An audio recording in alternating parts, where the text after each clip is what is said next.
بسم الله الرحمن الرحيم إنا لله وإنا إليه راجعون intii dhimatay Ilaahay u naxariisto waxaan kamid ahaa dadkii xalay ku sugnaa hotelka Maka al-Mukarrama markii qarax uu dhacay qaraxa markii uu dhacay ka hor laba xabado ayaan maqalnay xabadihiina waxa xigay qarax aad u weyn oo maaragtay dhulkii oo dhan u bedelay holac iyo maaragtay meel madow iyo uuro alxamdulillah hotelka intaan ka warqabo hal qof ayaa ku dhintay oo dadkii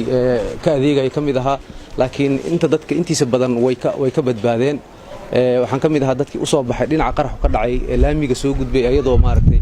meesha gawaari iyo wax walba isla gubanayaan markaan banaanka imidoon laamiga ka soo gudbay ayaa maaragtay dadka qaraxa geystay hadda oo la joogo 4tii galabnimo maanta ilaa hadda xabadaha aad maqlaysaan meesha ku jira markii anagoo laamiga taagan ay gudbeen waliba waxa u maleynaa inay u dhaxayso ugu yaraan markay ugu yartahay qaraxa iyo dadka meesha markay galayeen 10 daqiiqo walina waa arkaysaan xabadihii way dhacayaan dad badan oo xaafadda kamid ay saameeyeen Soomaali badan oo wadada mareysay oo dad masaakiin ayaa ku dhintay anigu markaas aan soo baxay dadka aan arkay ugu yaraan 15 waa maaragtay waa la ekaan waa ka badnaayeen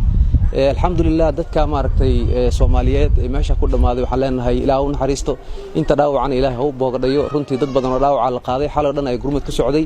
haddana xaaladdu maaragtay waad arkaysaan wali xabadihii waa sii socdaan askartii waxay isku dayayaan inay meeshii soo afjaraan marka xaaladdu aad ay wali u cakaran tahay wadadii waa xiran tahay wax socdaa ma jiraan